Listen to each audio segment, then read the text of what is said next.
दोस्तों, आज पेश है आग का मोती। ये एक और चित्र है दोस्तों।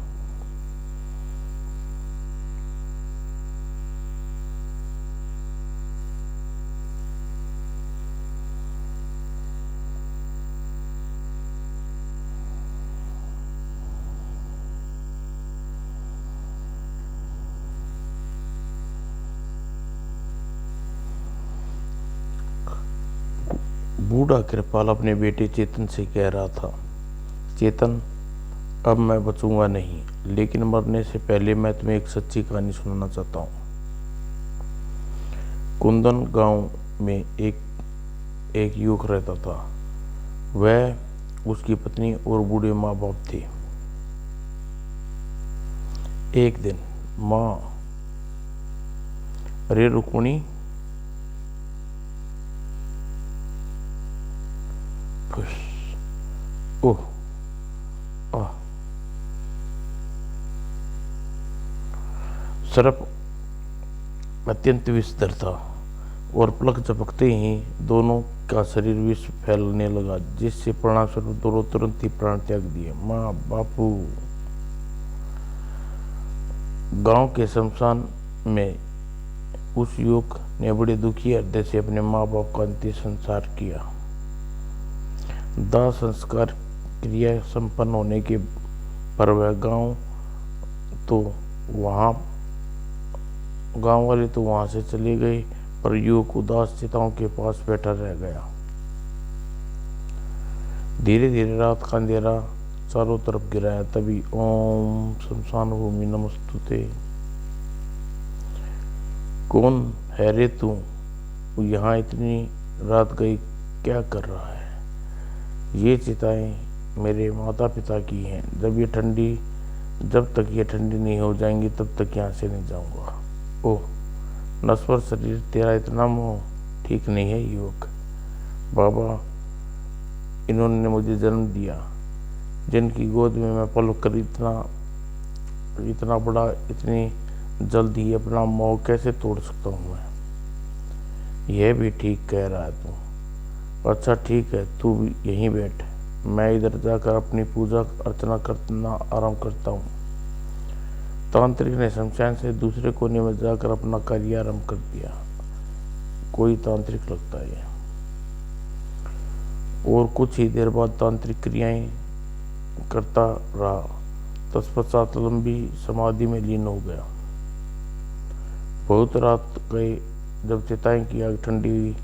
अब मुझे यहाँ से चले जाना चाहिए। घर पर कौशल्या मेरी बाट देख रही होगी। जैसे ही उसने वहां से जाने के लिए पैर बढ़ाए, तांत्रिक ने आंखें खोल दी। उसी समय एक प्रेत वहां प्रकट हुआ। ठहर, अभी जाता हूँ। ठहर, जाता कहाँ है? इधर आ। भय से कांपता युवक उस प्रेत के समीप पहुंचा। अपने माँ बाप को मुक्ति तो तू कर चला, क्या अपने परदादा की मुक्ति नहीं कराएगा तू? जी। ए प्रेत, किसका प्रेत है तू? तेरी तांत्रिक साधना के बीच क्यों टपक पड़ा तू? हाँ, मेरे मोक्ष का अवसर आज आया है, तो क्या मैं यहाँ ना आता? क्या मत बोलो।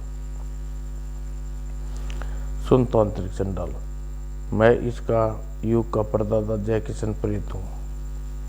मेरे परदाता का प्रेत नाम तो जयकिशन था। मेरे परदाता का वो अपने जीवन काल में मैं चोर लुटेरा था। धन लूट कर चोरियां करके मैंने बहुत धन इकट्ठा कर लिया। उस समय मैंने धन को अपने घर के आंगन के नीम के पेड़ के नीचे दबा दिया था। एक दिन गांव का जमींदार के यहाँ रंगे हाथों चोरी करता पकड़ा गया।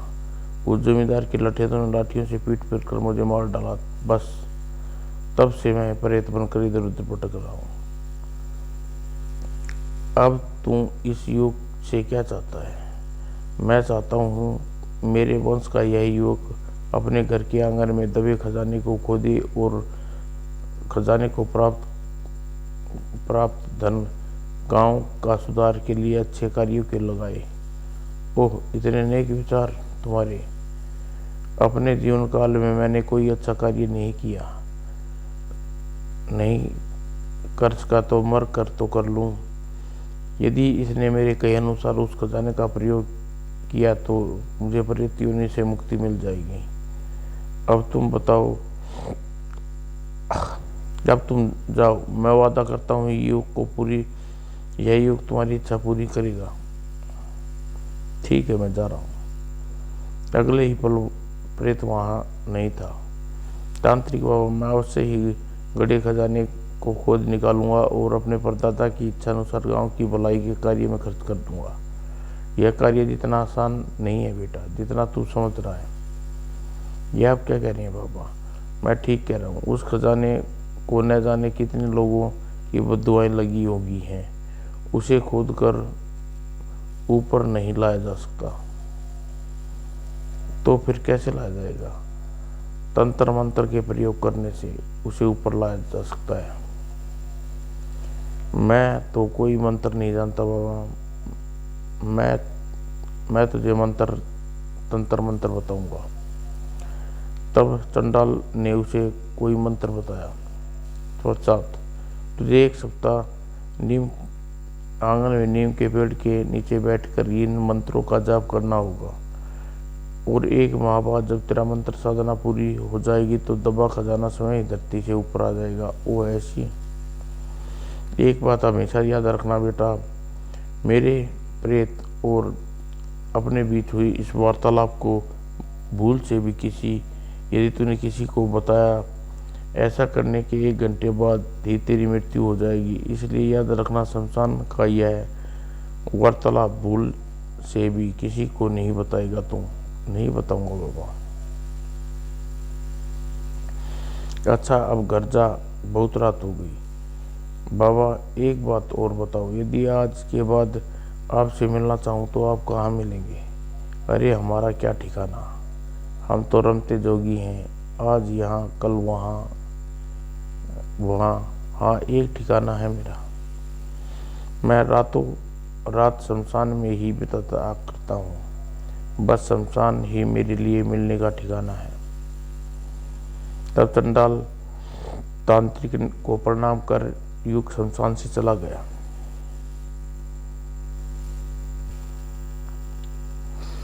जब वह युवक अपने घर पहुंचा तो पो फट रही थी। कहाँ रह गए थे सारी रात जी? कौशल्या, जब माँ बापू की चिता ठंडी हो गई तभी वहां से लौटा हूँ। और कहाँ रह गया था मैं भला? युवक ने विधि पूर्वक अपने माता पिता की तेरहवीं की। तत्पश्चात अगले दिन ही तंत्र मंत्र साधना में लग गया।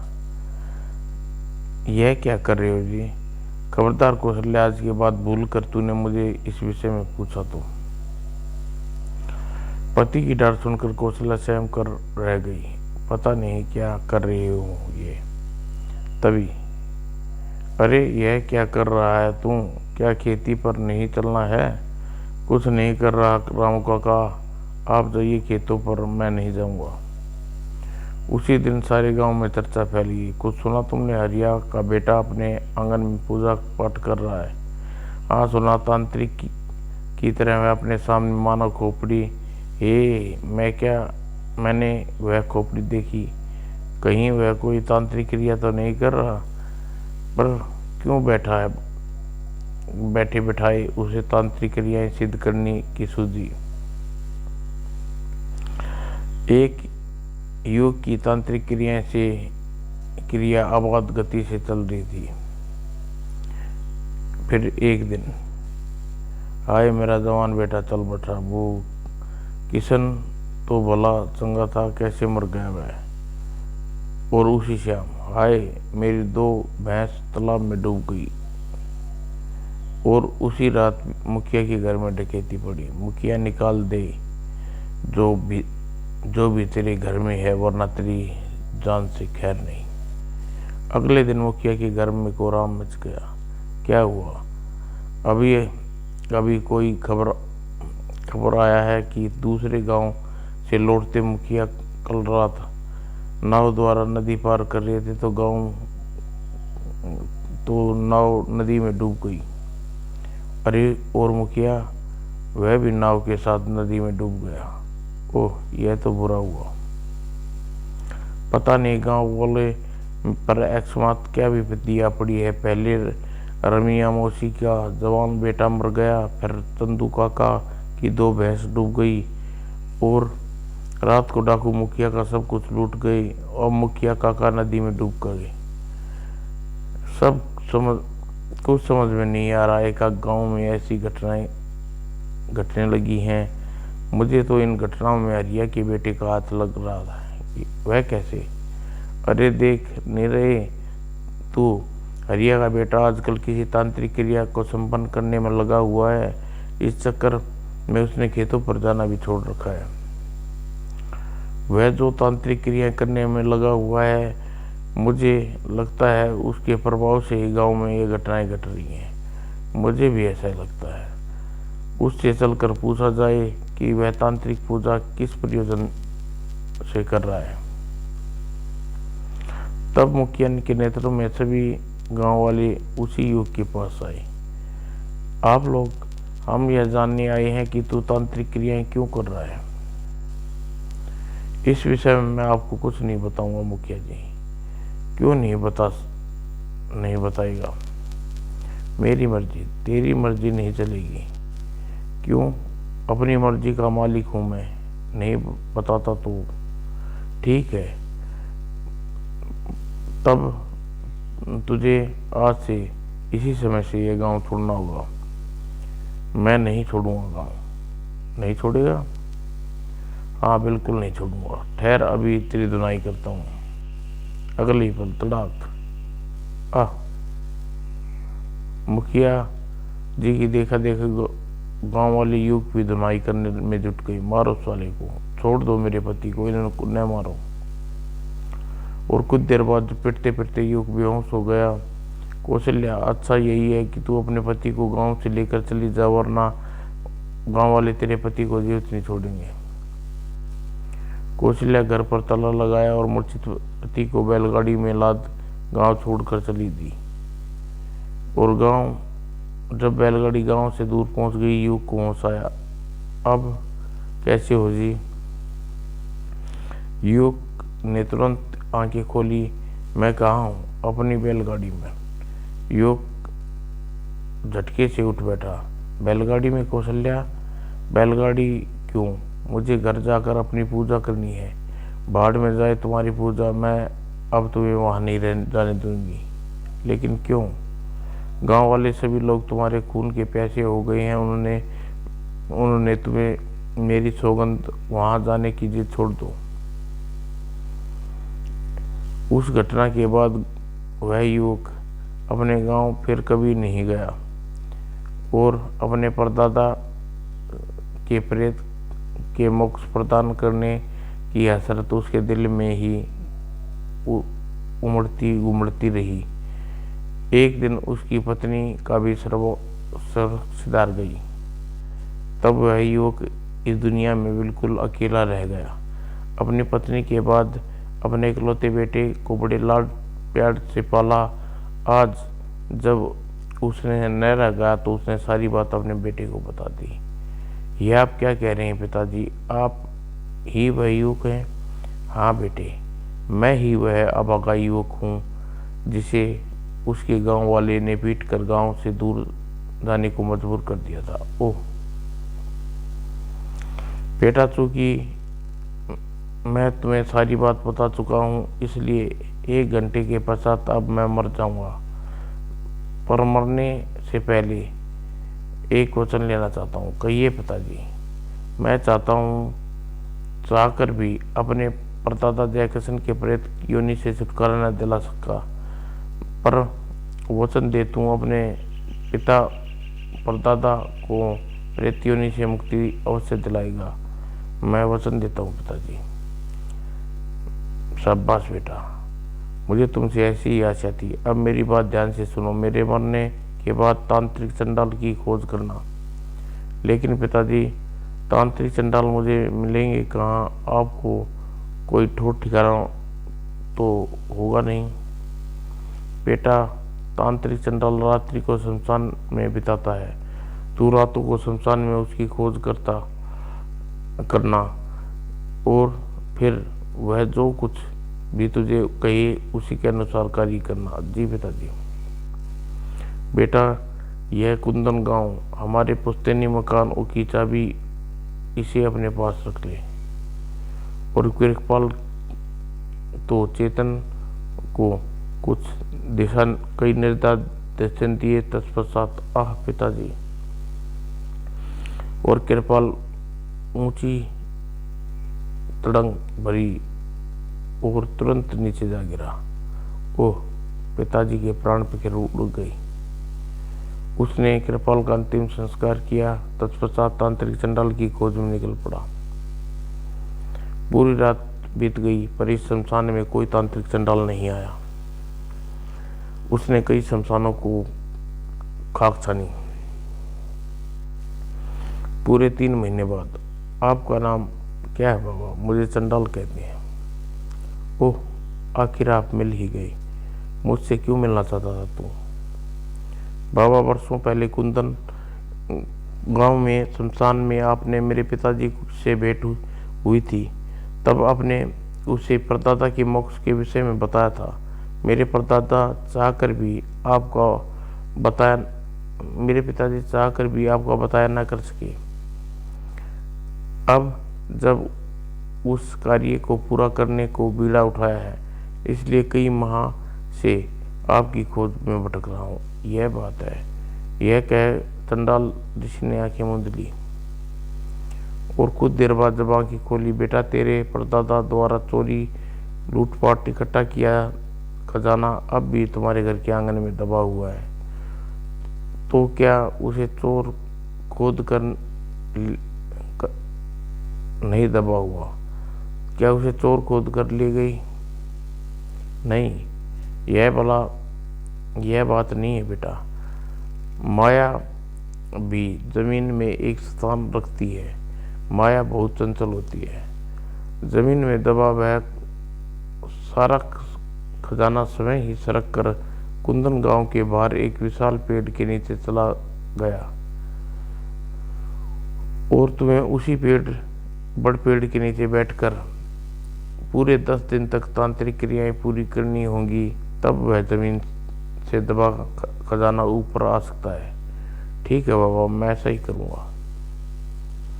चेतन लंबा सफर तय कर कुंदन गांव के बाहर जा पहुंचा। यही है बड़ का पेड़। और उसी समय तंत्र क्रिया में जुट गया।